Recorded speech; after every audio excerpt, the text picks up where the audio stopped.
mandinya gitu. Misal ini kan selimut tidur, jadi kita supaya selimut tidurnya itu nggak kotor, kita harus ganti selimut mandi. Oke. Udah ya. Nah sebenarnya itu ada dua wadah, yang itu ada wadah buat air DPP sama ada buat klorin. Nah klorinnya itu biasanya kalau misal alat-alatnya dimasukkan kan nanti dibuang, kan ini udah kotor. Nah dimasukkan ke larutan klorin buat kayak penetralisir dari kuman-kuman gitu. Nah sekarang kita mulai ya. Tapi kan di sini nggak ada kayak nggak ada dua baskom, jadi nggak apa-apa kayak nanti kita ajarin. Aku mixin dulu ya, ke sana ke kanan.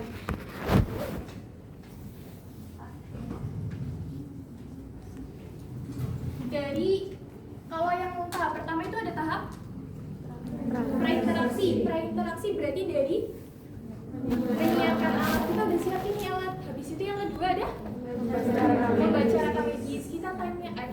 Kita lihat dulu keluhannya apa aja. Misal di situ ada keluhan iritasi vagina, sama ada keluhan pada irit karena udah BAB, udah 2 hari bisa buang air besar. Terus habis itu kita harus lihat kompetensi kita tahu apa yang harus kita lakukan, terus juga kita udah siap secara mental, terus sama kita harus udah cuci tangan 6 langkah gimana? Yang pertama telapak tangan, habis itu punggung tangan, habis itu sela-sela jari, habis itu kuku jari, terus habis itu jempol, habis itu oke, itu ya yang harus diperhatikan buat 6 langkah cuci tangan. Habis itu kita bertemu dengan baik, selamat pagi Bapak. Sebelumnya perkenalkan, saya perawat Leni. Saya bertugas dari jam 9 sampai jam 2 siang ya Pak. Sebelumnya saya izin untuk memegang gelang identitas Bapak. Bapak bisa sebutkan nama dan juga usia. Seperti yang waktu IDK Mbak Leni ajarin, kita nggak boleh langsung apakah dengan siapa, misal Bapak siapa ya? Bapak Vicky, itu nggak boleh karena biasanya perawat itu hanya iya gitu ya. Berarti kita harus tanyakan dulu, terus nama lengkap, terus sama usia gitu. Misal udah nih, maaf ya soalnya lagi sakit aku. Terus habis itu tenggorokannya.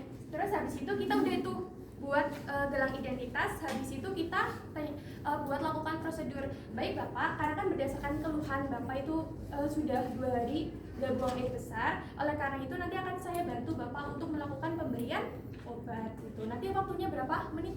Misal 5-10 menit ya Pak, untuk tempatnya di sini saja. Namun sebelum itu apakah Bapak ada keluhan lain? Misal tidak ada gitu, karena kita udah tahu keluhannya. Terus habis itu apakah Bapak bersedia? Jika Bapak bersedia, misal iya gitu, habis itu kita lakukan tindakan gitu. Terus kita langsung tutup tirai. Nah, kita tutup tirai kan udah, habis itu kita baik Bapak, saya izin untuk menyiapkan peralatan. Nah, untuk menyiapkan peralatan di sini itu kita buka semua alat-alatnya. Dari buka tutup formnya. Terus habis itu kita buka lagi tutup-tutupnya. Nah, paling utama ini kan ada obat. Ini berarti ada gini. Kita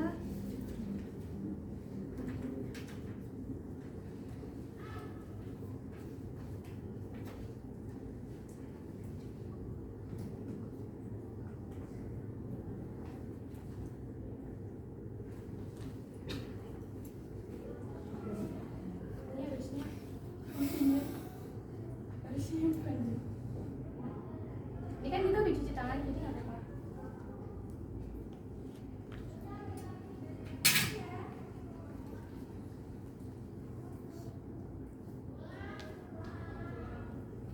Nah, ini kan udah dibuka.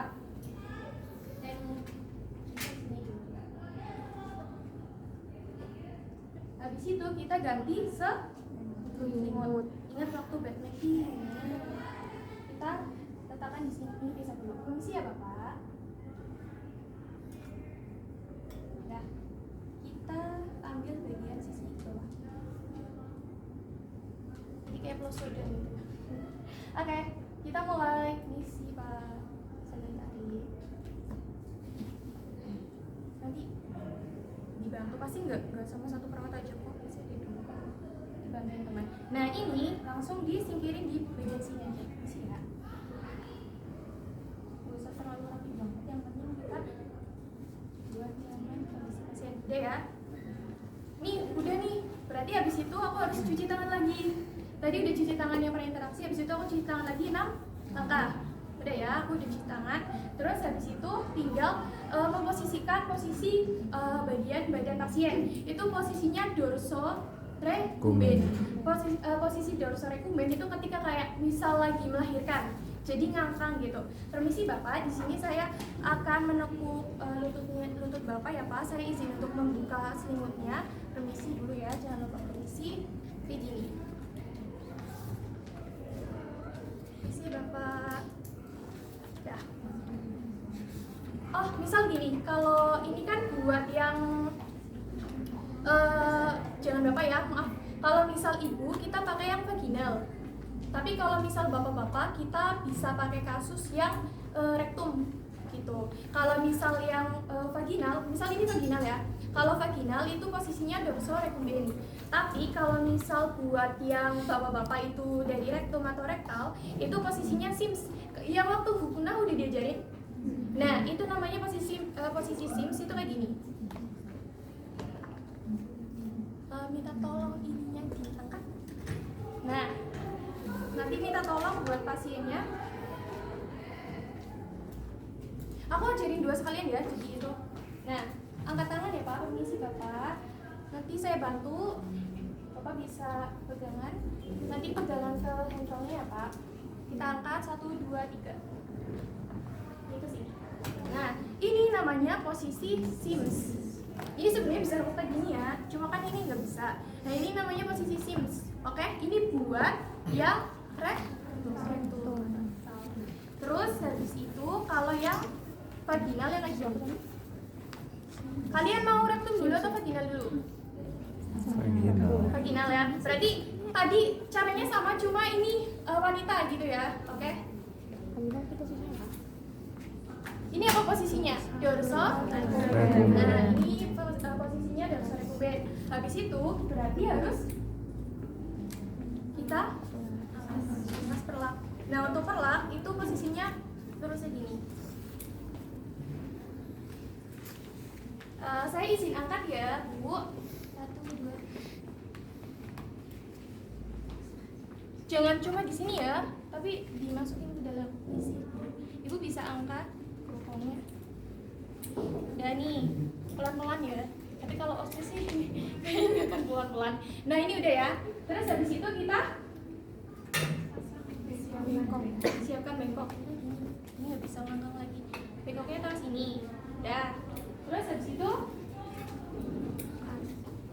kom sama kapas. Tapi ini udah isi alkohol ya. Alkohol. NaCl ya. Jadi NaCl sama 5 kapas DTT. Oke? Taruh sini.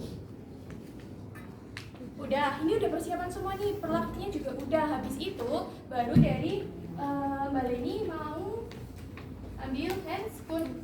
Nah, berarti kalau misal kalian udah persiapan semuanya, baru kalian pakai handscoon. Nah, sebenarnya itu nggak harus ada prinsip sterilnya. Kalau misal steril itu kan gini. Biasanya kalau kalian udah pernah lihat sarung tangan steril belum? Belum ya? Jadi kan kalau steril itu prinsipnya dalam-dalam, luar-luar. Kalau misal pada saat pemasukan kayak gini nih.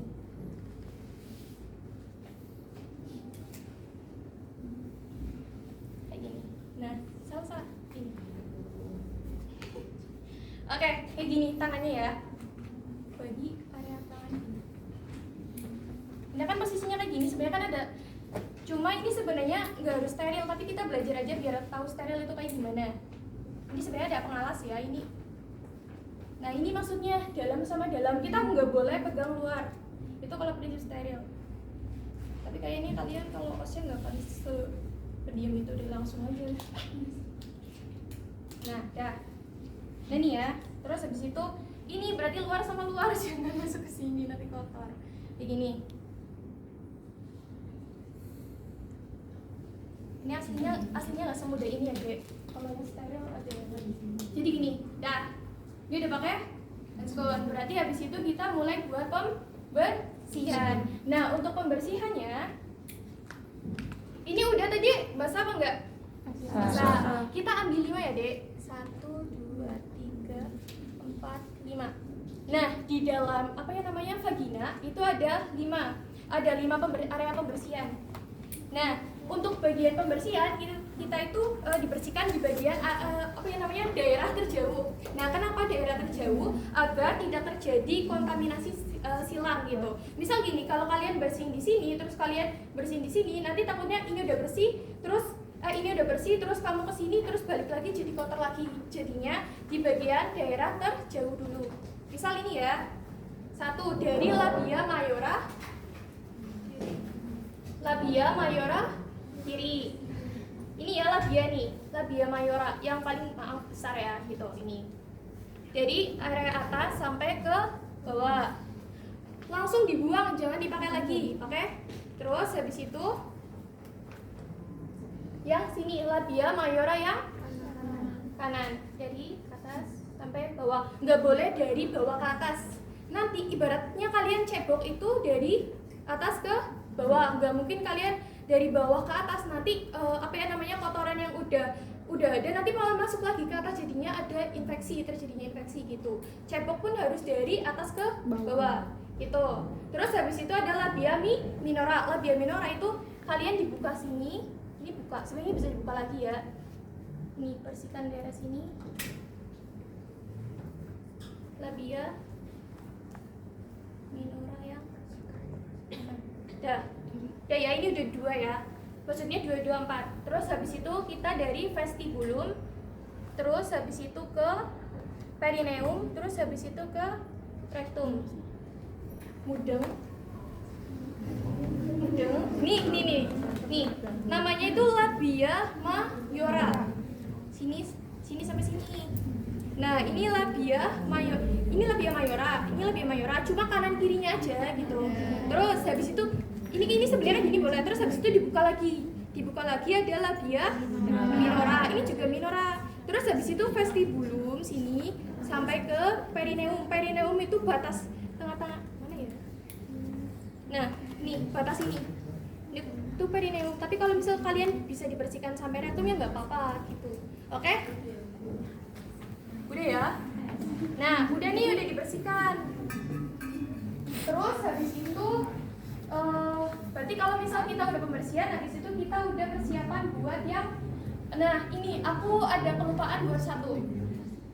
Sebelum misal gini, aku kan tadi udah persiapan buat yang handphone. Berarti habis itu aku harus bisa pasang celemek sama masker. Tapi sebenarnya untuk celemek sama masker sebenarnya nggak diwajibkan karena kadang jarang dipakai sama perawat. Nanti coba dari Mbak Leni mau bilang dulu ke Ibu, kira-kira waktu Ibu, kira-kira kalau OC mau dipakai apa enggak ya, Bu? Mau dipakai enggak? Enggak. Sedikit matanya. Kalau misal dipakai gini, kalau dipakai yang 2 kemarin kelas yang lain belum ada, jadi maksudnya Mbak Leni tidak kelas, tapi kan masih ada ini. Masih ada belajar mandiri kan? Sebenarnya lebih aman pakai karena apa, biar kalau ada kotorannya nggak ke bajunya perawat gitu. Nih kalau pakai itu bagi cuman ya. Lucu banget ya, Bang. Sebenarnya ada yang untuk leher tuh tinggal ngabungin aja. Tapi di pasukin nggak ada ya, dia nanti kalau itu di pasukin nggak ada. Nah ini diikat dulu, terus habis itu aku pakai masker sebenarnya ya. Jadi nursing itu adalah empiric science dan arts. Ini salah satu dari artsnya. Kalau bisa mundur-mundur meyakinkan tidak ada ya sudah. Tapi kalau pakai itu lebih aman. Nah gitu. Ya, sesuai dengan ketersediaan alat dan bahan di ruangan ya. Nanti kalau di rumah sakit lebih banyak lagi modifikasi. Apa nggak ada misalnya ya.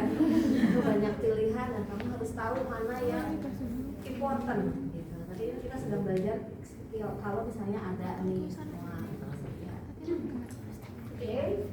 Oke, gitu ya, Dek. Berarti kalau misal kita udah cuci tangan, terus udah pakai handscoon, habis udah pakai handscoon berarti pakai ini. Nah, pakai celemek sama pakai masker. Nanti kalau udah pakai celemek sama masker baru kita pindahkan posisi, misal posisi dorso rectum base. Gitu ya. Tapi sebenarnya nanti kalau misal open lab aku ajarin yang pakai celemek gitu. Jadi tergantung open labnya itu mau sekelas atau per kelompok. Gitu ya. Maunya apa? Ya udah, nanti aku bilang dulu ke asraknya ya gimana ya. Oke. Nah udah nih, berarti abis itu aku tinggal bawa obat. Masih mau memberikan obat. Sebenarnya dia itu ada kom yang kecil buat memberikan yang adanya kom yang ini Bu, yang gede buat kompres. Nah sebenarnya itu boleh diletakkan di, misal ini ada kom ya, ini kom ya ceritanya ya. Ini taruh sini, dah. Terus habis itu ini obat. Nah obatnya itu tuh diletakkan di bagian tangan yang non dominan. Non dominan itu berarti kiri. Nah habis itu aku ambil nih. Ceritanya ini aku udah ambil gel. Ini berarti udah dilemasin ya ini. Aku ambil. Terus habis itu aku lemasin dulu. Ini buanglah ke sini dulu. Udah ya, ini udah lumas semua.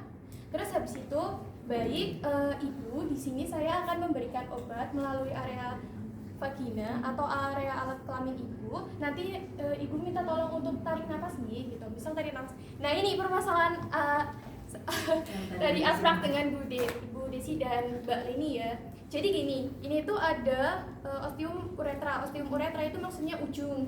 Nah, kalau masuk ke dalam berarti jadinya uretra. Nah, ini itu bagian vagina, tapi kita tuh vaginanya nggak bisa masuk. Jadinya makanya waktu itu dari Ibu Desi mengarahkannya bagian sini gitu. Jadi kalau teman-teman nggak tahu nanti teman-teman salah lokasinya gitu. Jadi gini, ini kan ada area vagina, ini, tapi nggak bisa masuk deh gitu. Jadi ini ibaratnya aja ya, kita masuk ke daerah vagina. Set, tarik nafas Ibu. Terus masukkan sampai sekitar ya sebenarnya nggak harus 10 cm, tapi usahakan 5 sampai 10 cm. Sembari kita masuk jaring kita itu, terus kita tahan sekitar 15 menit. Kita tunggu sampai 15 menit sampai obatnya itu kayak terlarut gitu. Jadi bukan terlarut sih, lebih tepatnya nanti kayak hancur di dalam ini. Nanti terlarut sendiri dan nanti bakalan ada efek kayak laksatif yang tadi udah Ibu Desi sampaikan gitu. Jadi nanti bakalan fasenya itu bakalan enggak keras lagi gitu, bakalan melunak. Nah itu Ini apa? apa? Ibu, Jadinya apa jadi kepepes ya Bu? Nah ini untuk vagina, itu berarti nanti kalau misal nggak ada iritasi, jadi nggak ada iritasi pada area vaginanya gitu. Itu buat vagina, sorry deh, disclaimer gitu. Itu berarti untuk vagina itu kalau misal nggak ada iritasi, berarti ini dikasih obat biar nggak terjadi iritasi atau apa infeksi pada area vagina. Mudeng? Nanti tahannya tidak sampai 15 menit nggak apa-apa. Ya sampai 3-5 menit, tapi setelah itu dia pokoknya yakin obatnya nggak keluar lagi gitu loh. Nah, Boleh berubah posisi. 15 menit itu waktu menunggunya untuk dia bereaksi. Tapi kan ini tidak menunggu apa-apa ya, karena dia akan mengolesi ya. Beda ketika masukin ke rektum, kan ditunggu. Karena setelah itu dia akan pengen buang air besar.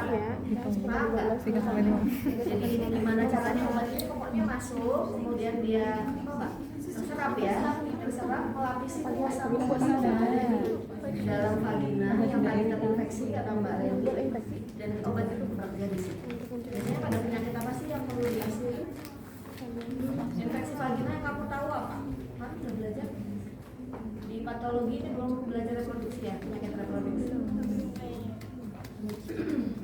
Ya, misalnya terinfeksi pneumonas ya, vaginitis ya.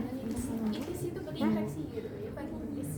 Jadi sebetulnya sama aja memberi obat topikal, tapi itu letaknya di mukosa bagian dalam vagina, sehingga obatnya dimasukkan ke situ. Gimana kalau nggak ditahan kan nanti bisa keluar lagi, jadi ditahan. Kalau ibunya masih muda, masih kenceng, dia bisa nahan sendiri, legal. Tapi kalau nggak kan kadang kalau udah lansia gitu ya, dia akan modul ya bahasa Jawanya. Modulnya apa? Keluar. Ya, oke silakan Mbak Lina. Oke, ini udah ya ditahan. Tadi bisa 3-5 menit, nggak harus 15 menit. 15 menit ibaratnya lagi menunggu aja gitu. Ini udah ya ceritanya, udah masuk ke dalam. Nah, tadi kenapa dilumasin sama gel? Karena biar di vagina itu halus banget deh. Ibaratnya kita masuk, kalau misal kalian hanya ngasih obat, nanti malah bisa kayak apa ya namanya melukai gitu. Makanya harus dikasih simpan deh ya. Habis itu kan pasti bakalan ada kayak bukan kotoran sih, jelly yang meluber. Nah, di situ kita ambil tisunya. Nah, tisu bisa kita bersihkan dari daerah atas ke bawah. Nah, gitu. Jangan dari ini ke sini ya, maaf. Jangan dari ini ke sini ya. Dari atas ke bawah. Oke. Udah. Terus habis itu kita bereskan. Jadi sebenarnya harusnya dibuang-buang semua nih, dibuang. Ini misal dibuang ya. Terus habis itu aku letakkan di bagian tempat klorin, larutan klorin. Misal ini udah ya, misal ya. Terus habis itu ini sih ya Ibu. Ini sih Ibu. Nah, kenapa nggak dari daerah terjauh ke yang bagian apa ya namanya dekat dengan perawat? Kalau misal kalian mau kayak gini, kotorannya bakal ke kalian juga. Nah, jadi dari daerah yang terdekat. Biar nggak sekalian gitu. Sebenarnya itu harusnya ada ember ya. Sekarang sini gitu. Nah, ini udah ya. Terus habis itu aku harusnya udah mulai kayak melepas handscoon. Terus habis itu aku cuci tangan dulu. Nih, diginiin dulu. Celana lagi. Tapi kalau misal sebenarnya nggak ada peraturan khusus ya deh. Tapi kalau misal berdasarkan video tuh kalian lepas dulu handscoonnya. Lepas ya. Habis itu kalian cuci tangan. Habis itu kalian memberitahu bapak, memberitahu ibu buat nanti pakai celana.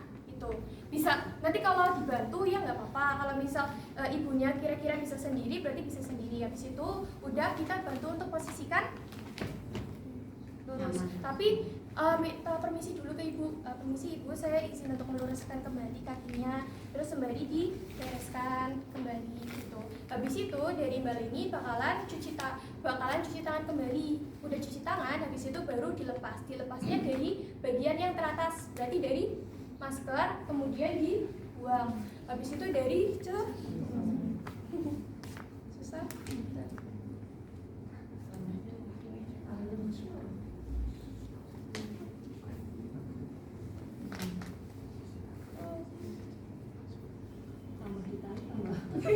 Nah, ini bagian buat apa ya namanya untuk menyelap apa sih namanya ya menepuk gitu ya. Itu jangan dari area dalam ke harusnya dari area dalam ke luar. Jadi ini dalam.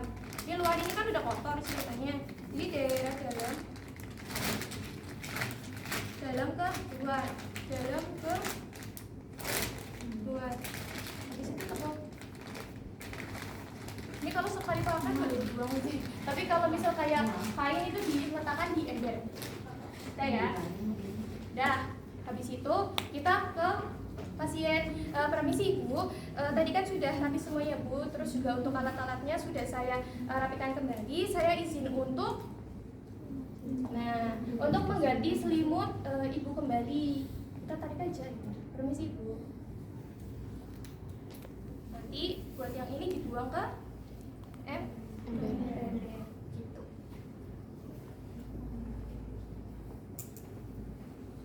Udah. Kita kayak ya. Misal ember. Udah nih, habis itu kita tahap terminasi. Baik Ibu, untuk tindakannya sudah selesai. Bagaimana perasaan Ibu? Rasanya gimana? Nyaman apa enggak? Atau kayak rasa masih gatel atau gimana? Gitu. Misal udah nih, habis itu jangan lupa terima kasih Ibu atas kerjasamanya. Tadi sudah kerjasama dengan sangat baik ya Bu dalam tindakan tadi pemberian obat. Nanti untuk kontrak. Nah nanti pada sekitaran pukul 1 bisa jadi kan karena tadi udah pemberian obat ya, misal kita mau ngasih sesuatu makanan atau apa nanti pada pukul 2 saya akan kembali lagi ke sini ya Bu untuk melakukan prosedur pemberian makan gitu. Nanti saya izin pamit. Kalau misal Ibu ada yang ingin ditanyakan atau ada keluhan, Ibu bisa pencet tombol yang ada di samping Ibu gitu. Saya izin pamit ya Bu. Terima kasih. Habis itu dokumentasi udah tahu. Telah tindakan pemberian obat melalui pada pasien bernama Ibu X, misal usia 30, misal 30 tahun. Sebelum dilakukan tindakan, ibunya merasa ada gatal-gatal misal di area vagina. Nah, pada saat dilakukan tindakan, ibunya dapat bekerja sama dengan baik. Misal setelah dilakukan tindakan, akhirnya gatal-gatalnya berkurang. Nah, nanti untuk kontrak waktunya sebutkan kontrak waktu pada pukul 2 akan melakukan tindakan pemberian makanan. Habis itu, Purwokerto sekarang tanggal berapa ya? Purwokerto 19 Maret 2025 tertanda perawat lainnya meletus Solihah gitu. Itu tergantung nanti untuk pasiennya dari tahap apa. Yang penting teman-teman belajar dari prainteraksi sampai dokumentasi. Udah